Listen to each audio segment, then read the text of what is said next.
Hello friends, welcome to மக்கள் சேவை channel. இன்றைக்கி நம்ம ஒரு சூப்பரான இன்ஃபர்மேஷன் பற்றி தான் பார்க்க போகிறோம். அதாவது தமிழ்நாடு சீருடை பணியாளர் தேர்வு வாரியத்திலேருந்து பிசி எக்ஸாமுக்கான அஃபிஷியல் நோட்டிஃபிகேஷன் வந்து கொடுத்துட்டாங்க. இப்போ இந்த வேலைக்கு யார் யாரெல்லாம் அப்ளை பண்ணலாம், இதுக்கு தேவையான எலிஜிபிலிட்டி என்ன, கல்வி தகுதி என்ன, எக்ஸாம் எப்படி இருக்க போது, எவ்வளோ ஹைட் வெயிட்லாம் இருக்கணும், இதை பற்றின மொத்த இன்ஃபர்மேஷன் தான் இந்த வீடியோ வந்து பார்க்க போகிறோம். இந்த வீடியோ ஸ்கிப் பண்ணாமல் ஃபுல்லாக பாருங்கள். அது மட்டும் அல்ல, இந்த வீடியோ நிறைய பேருக்கு ஷேர் பண்ணுங்கள். வீடியோக்குள்ளே போகிறதுக்கு முன்னாடி வேலைவாய்ப்புக்குன்னு தனியாக நம்ம ஒரு சேனல் வந்து க்ரியேட் பண்ணியிருக்கோம். இந்த சேனலில் மாவட்ட வாரியாக வர எல்லா கவர்மெண்ட் ஜாப்ஸுமே ரெகுலராக அப்டேட் வந்து பண்ணிகிட்ருக்கோம். இதுக்கான லிங்க்கை நான் டிஸ்கிரிப்ஷன் வந்து கொடுத்துட்றேன். விருப்பம் இருக்கவங்க இந்த சேனலை நீங்கள் சப்ஸ்கிரைப் பண்ணி வச்சுக்கோங்க. ஓகே, அதேமாரி ஜாப் பற்றின எல்லா ரீசன்ட் அப்டேட்லையும் நம்முடைய WhatsApp channel, Telegram group, Instagram page போன்ற எல்லா சோஷியல் மீடியா பிளாட்ஃபார்ம்லேயும் உடனே அப்டேட் பண்ணுறோம். அதையும் நீங்கள் ஃபாலோ பண்ணி வச்சுக்கோங்க. ஸோ இப்போதைக்கு தமிழ்நாடு சீருடை பணியாளர் தேர்வு வாரியத்திலேருந்து பிசி எக்ஸாமுக்கான வேலைவாய்ப்பு, போலீஸ் கான்ஸ்டபிள் எக்ஸாமுக்கான வேலைவாய்ப்பு வந்து கொடுத்துருக்காங்க. ஸோ அப்ளை பண்ணுறவங்க தாராளமாக அப்ளை பண்ணிக்கலாம். எப்போ உங்களுக்கு அப்ளை பண்ணலாம் அப்படின்னு பார்த்தீங்க அப்படின்னா, ஆன்லைன் அப்ளிகேஷன் 22/8/2025 அன்னைக்கு தான் துவங்கும் அப்படின்ற மாரி ஒரு அறிவிப்பு வந்து கொடுத்துட்டாங்க. நோட்டிஃபிகேஷன் 21/8/2025 இன்றைக்கி நோட்டிஃபிகேஷன் விட்டாங்க. ஆன்லைன் அப்ளிகேஷனை பொறுத்த வரைக்கும் 22/8/2025 அன்னைக்கு தாங்க உங்களுக்கான ஆன்லைன் அப்ளிகேஷன் ஓப்பன் ஆகுது. அதேமாரி அப்ளை பண்ணுறதுக்கான கடைசி தேதி 21/9/2025. அதுதான் உங்களுக்கான அப்ளை பண்ணுறதுக்கான கடைசி தேதி. அதுக்குள்ளே அப்ளை பண்ணிக்கோங்க.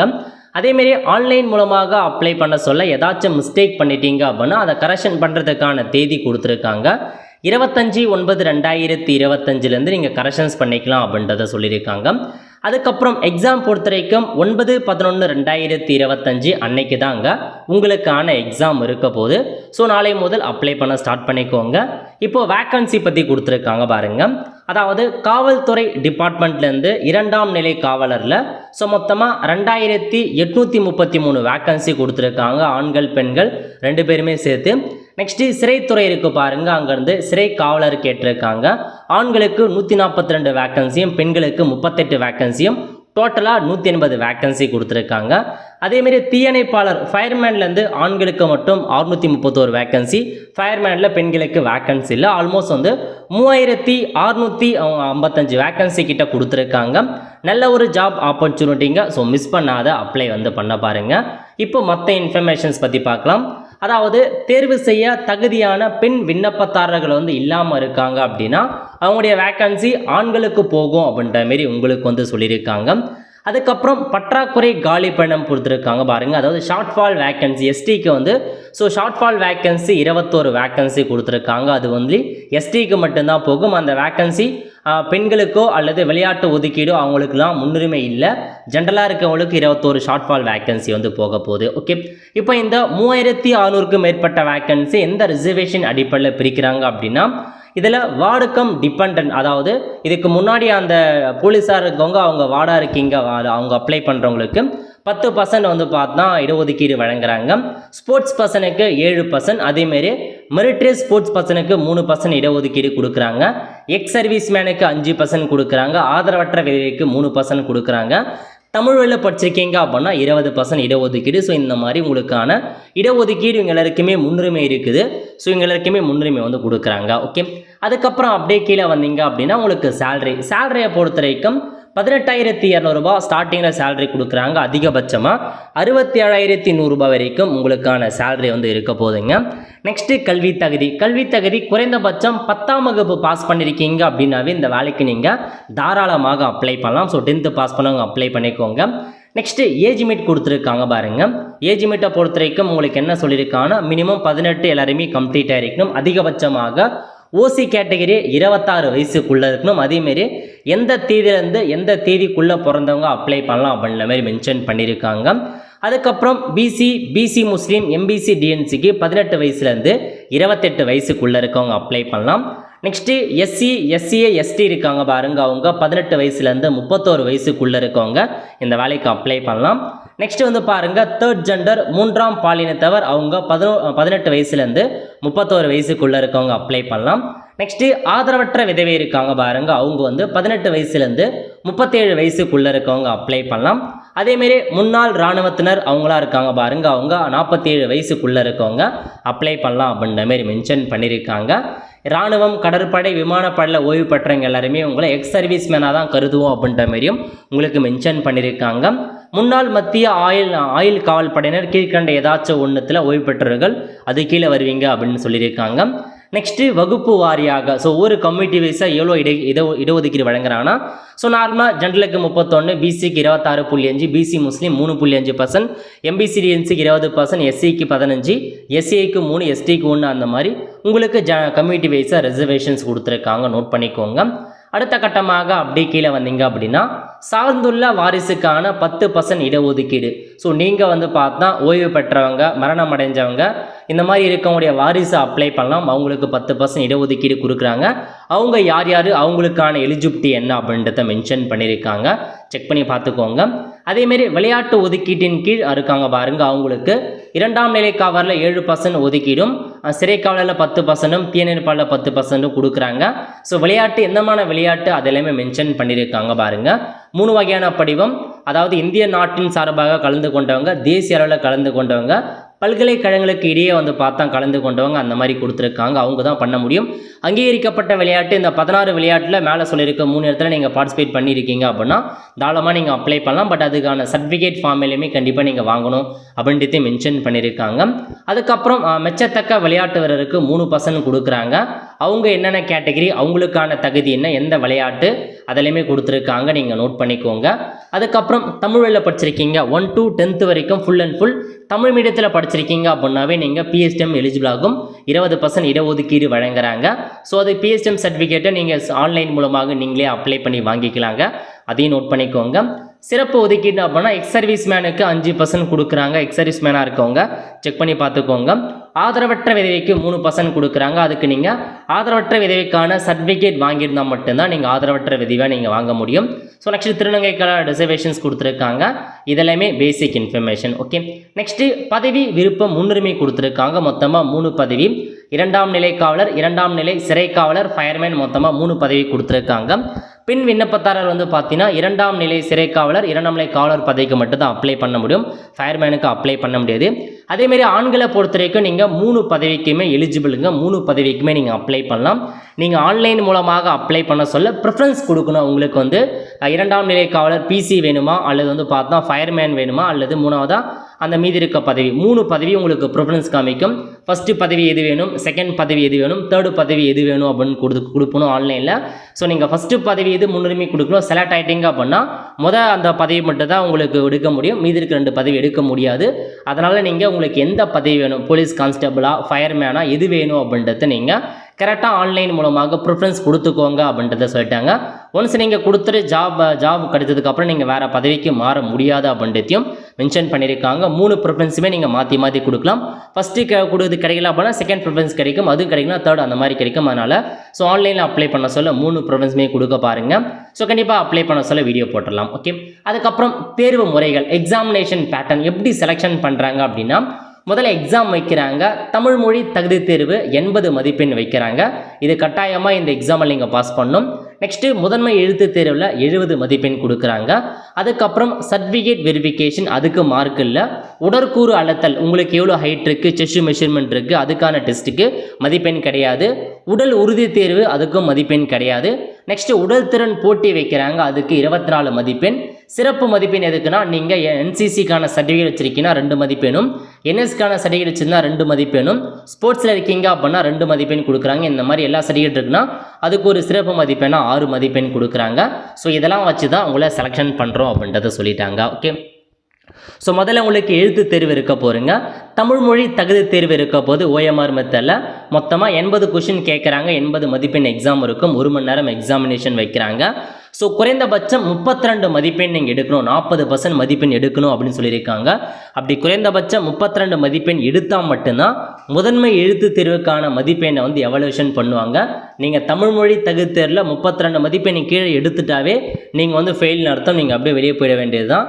ஸோ 32 மதிப்பெண் மினிமம் நீங்கள் எடுத்தாகணும். ஓகே, முதன்மை எழுத்து தேர்வை பொறுத்த வரைக்கும் 45 மதிப்பெண் 45 கொஷின்ஸ் இருக்கும். பொது அறிவு உளவியலில் 25 கொஷின்ஸ் கேட்குறாங்க. இது வந்து ஒரு 75 மதிப்பெண்கள் இருக்கும் அப்படின்றத சொல்லியிருக்காங்க. ஸோ பார்ட் 1 பார்ட் 2 ரெண்டுமே ஒரே நாளில் தான் எக்ஸாம் இருக்க போது, அதையும் நோட் பண்ணிக்கோங்க. இத்தேர்வானது மொத்தமாக 70 மதிப்பெண் 70 கொஷின்ஸ் இருக்கும். 1 மணி நேரம் 20 நிமிஷம் டைம் கொடுக்குறாங்க. இதுதான் உங்களுக்கான இன்ஃபர்மேஷன். இந்த தேர்வில் தேர்ச்சி பெற 25 மதிப்பெண் குறைந்தபட்சம் பெற்றிருக்கணும் அப்படின்றதையும் உங்களுக்கு சொல்லிட்டாங்க. ஸோ இதான் பேசிக் இன்ஃபர்மேஷன். எக்ஸாமில் வந்து ரிசல்ட் வரும். ரிசல்ட் வந்ததுக்கப்புறம் 1:5 அந்த விகிதப்படியில் அடுத்த கட்டமாக செலெக்ஷன்ஸ் பண்ணுவாங்க. ஸோ அது எப்படி நடக்கும் அதை பற்றி கொடுத்துருக்காங்க பாருங்கள். எக்ஸாம் முடிச்சதுக்கப்புறம் அடுத்த கட்டமாக உடற்தகுதி தேர்வு, முதல்ல சர்டிஃபிகேட் வெரிஃபிகேஷன். எந்தமான சர்டிஃபிகேட்லாம் வெரிஃபிகேஷன் பண்ணுவாங்க அப்படின்னா அதை நம்ம கீழே பார்த்துடலாம். அது முடிச்சதுக்கப்புறம் உடற்கூறு அளத்தல் தேர்வு. இப்போ நீங்கள் இந்த வேலைக்கு அப்ளை பண்ணோம் அப்படின்னா எவ்வளோ ஹைட் இருக்கணும் அப்படின்னு பார்த்தீங்கன்னா ஓசி, பிசி, முஸ்லீம், பிசி, எம்பிசி, டிஎன்சிக்கு ஆண்களுக்கு மினிமம் நீங்கள் 120 சென்டிமீட்டர் ஹைட் இருக்கணும், பெண்களுக்கு 159 சென்டிமீட்டர் ஹைட் இருக்கணும். இதுவே எஸ்சி, எஸ்சிஏ, எஸ்டிஆர் இருக்கீங்க அப்படின்னா ஆண்களுக்கு 167 சென்டிமீட்டர் ஹைட் இருக்கணும், பெண்களுக்கு 157 சென்டிமீட்டர் ஹைட் இருக்கணும். நெக்ஸ்ட்டு செஸ்ட் மெஷர்மெண்ட் கேட்டிருக்காங்க. ஆண்களுக்கு மட்டும் சாதாரண நிலையில் வந்து பார்த்தா 81 சென்டிமீட்டரும், அந்த மூச்சு விழுங்கப்பட்ட நிலையில் வந்து பார்த்தா 5 எக்ஸ்பென்ஷன் டிஃப்ரென்ஸ் இருக்குன்னு சொல்லியிருக்காங்க. ஸோ செஸ்ட் மெஷர்மெண்ட் இதுதான். அதுக்கப்புறம் உயரம் மற்றும் மார்பளத்தோடைய கணக்கு எப்படி கணக்கு பண்ணுறாங்க அதை பற்றி கொடுத்துருக்காங்க. ஸோ ரவுண்ட் அப் பண்ணிப்பாங்க, அதை பற்றி சொல்லியிருக்காங்க. ஸோ நெக்ஸ்ட்டு உடற்கூறு அளத்தில் மேல்முறையீடு ஏதாச்சும் உங்களை வந்து பண்ணுறாங்க அப்படின்னா நீங்கள் அப்பீல் பண்ணலாம் அப்படின்றதையும் உங்களுக்கு சொல்லியிருக்காங்க. அடுத்த கட்டமாக உடல் உறுதி தேர்வு, அதாவது உங்களுக்கு என்னமான டெஸ்ட்டு வைப்பாங்க. உடல் உறுதி தேர்வில் ஆண்களுக்கு 1500 மீட்டரை நீங்கள் 7 நிமிஷத்தில் ஓடி காட்டுற மாதிரி இருக்கும். பெண்களுக்கு 400 மீட்டர் தூரத்தில் 2 நிமிஷம் 30 செகண்டில் ஓடி காட்டணும் அப்படின்றத சொல்லியிருக்காங்க. முன்னாள் இராணுவத்திற்கு 1500 மீட்டரில் 8 நிமிஷத்தில் ஓடி காட்டுற மாதிரி இருக்கும். இதுதான் உடல் உறுதி தேர்வு வந்து தகுதி தேர்வாகும். நீங்கள் செலக்ட் ஆனால் மட்டும்தான் அடுத்த கட்டத்துக்கே வந்து போவீங்க. இதுவும் கண்டிப்பாக அவசியமானது. இது முடிச்சதுக்கப்புறம் உடற்திறன் போட்டி வைக்கிறாங்க. இதுக்கு மொத்தமாக 24 மதிப்பெண் கொடுக்குறாங்க. விண்ணப்பதாரர் ஒவ்வொரு நிகழ்வுமே ஒரு நட்சத்திரம் பெற்றால் 4 மதிப்பெண், ஒரு ஸ்டார் பெறீங்க அப்படின்னா 4 மதிப்பெண், 2 ஸ்டார் பெறீங்க அப்படின்னா 8 மதிப்பெண், ஸ்டாரே பெறலை அப்படின்னா 0 மதிப்பெண் வழங்கப்படும். ஸோ விண்ணப்பதாரர் 3 நிகழ்வு மொத்தமாக 3 வகையான இது வைக்கிறாங்க. உடற்திறன் போட்டி 6 நட்சத்திரம் பெறீங்க அப்படின்னா ஃபுல்லாக 24 மதிப்பெண் நீங்கள் பெற்றுக்கலாம் அப்படின்னு சொல்லியிருக்காங்க. முதல்ல வந்து பார்த்தா கயிறு ஏறுதல் பற்றி கொடுத்துருக்காங்க. ஆண் விண்ணப்பதாரர் ஆண்களுக்கு கயிறு ஏறுதல் அது 5 மீட்டர் குறைவாக ஏறுறீங்க அப்படின்னா 0 மதிப்பெண், 5லேருந்து 6 மீட்டர் குறைவாக ஏறுறீங்க அப்படின்னா 4 மதிப்பெண் கொடுக்குறாங்க. 6 மீட்டருக்கு மேலே நீங்கள் கயிறு ஏறுறீங்க அப்படின்னா 8 மதிப்பெண் ஃபுல்லாக கொடுத்துட்றாங்க. நெக்ஸ்ட்டு தாண்டுதல், இதில் வந்து பார்த்தீங்கன்னா நீளம் தாண்டுதல் கொடுத்துருக்காங்க பாருங்கள். நீளம் தாண்டுதலை பொறுத்த வரைக்கும் உங்களுக்கு எவ்வளோ மதிப்பெண் கொடுக்குறாங்க அப்படின்னா, ஸோ இதில் வந்து பாருங்கள் 3.80 மீட்டர் குறைவாக போகிறீங்க அப்படின்னா உங்களுக்கு அத்தனை ஸ்டார் கொடுக்கப்படும். அந்த மாதிரி உங்களுக்கு வந்து மென்ஷன் பண்ணியிருக்காங்க எவ்வளோ ஸ்டார் அப்படின்றத, அதையும் நோட் பண்ணிக்கோங்க. நெக்ஸ்ட்டு ஓட்டம் 100 மீட்டர் ஓட்டம் இருக்க போது அது எத்தனை செகண்ட்குள்ளே நீங்கள் ஓடி காட்டணும், 15 வினாடிகளுக்குள்ளே ஓடணும். அதேமாரி 400 மீட்டர் ஓட்டத்தில் 80 வினாடிக்குள்ளே ஓடணும். அந்த மாதிரி கொடுத்துருக்காங்க. எவ்வளோ ஓடுறீங்களோ அதுக்கேற்ற ஸ்டார் கொடுக்கப்படும் அப்படின்றதையும் சொல்லியிருக்காங்க. அதையும் நோட் பண்ணிக்கோங்க.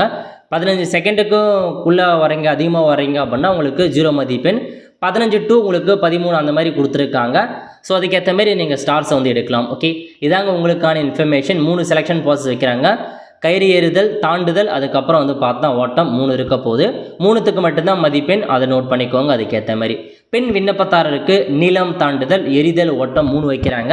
அதுக்கேற்ற மாதிரி எவ்வளோ மதிப்பெண், எத்தனை மீட்டர் ஓடணும், எத்தனை கயிறு அந்த மாதிரி கொடுத்துருக்காங்க. அதுக்கேற்ற ஸ்டார்ஸ் வந்து ப்ரொவைட் பண்ணுவாங்க. ஓகே, அதேமாதிரி எக்ஸ் சர்வீஸ் மேனுக்கும் அதே மாதிரி தான் குண்டேறிதல், தாண்டுதல், ஓட்டம் போன்ற தகுதி தேர்வு இருக்க போது. இதெல்லாம் நீங்கள் முடிச்சிட்டிங்க அப்படின்னா உங்களுக்கு ஒவ்வொன்றுத்துக்கும் மதிப்பெண் போட்டுகிட்டே வருவாங்க. ஃபைனலாக சிறப்பு மதிப்பெண், ஆல்ரெடி சொன்ன மாதிரி வந்து என்சிசியில் ஏ சர்டிஃபிகேட் வச்சுருக்கீங்க அப்படின்னா 1/2 மதிப்பெண்ணும், பி சர்டிஃபிகேட் வச்சுருக்கீங்கன்னா 1 மதிப்பெண்ணும், சி சர்டிஃபிகேட் வச்சுருக்கீங்க அப்படின்னா 2 மதிப்பெண்ணும் கொடுக்குறாங்க. நெக்ஸ்ட் என்எஸ்எஸ் அதேமாரி தான் உங்களுக்கு என்எஸ்எஸில் 2 மதிப்பெண் கொடுக்குறாங்க. ஸ்போர்ட்ஸ் பர்சனாக இருக்கீங்க அப்படின்னா உங்களுக்கு அதுக்கான மதிப்பெண் எல்லாமே கொடுத்துருக்காங்க.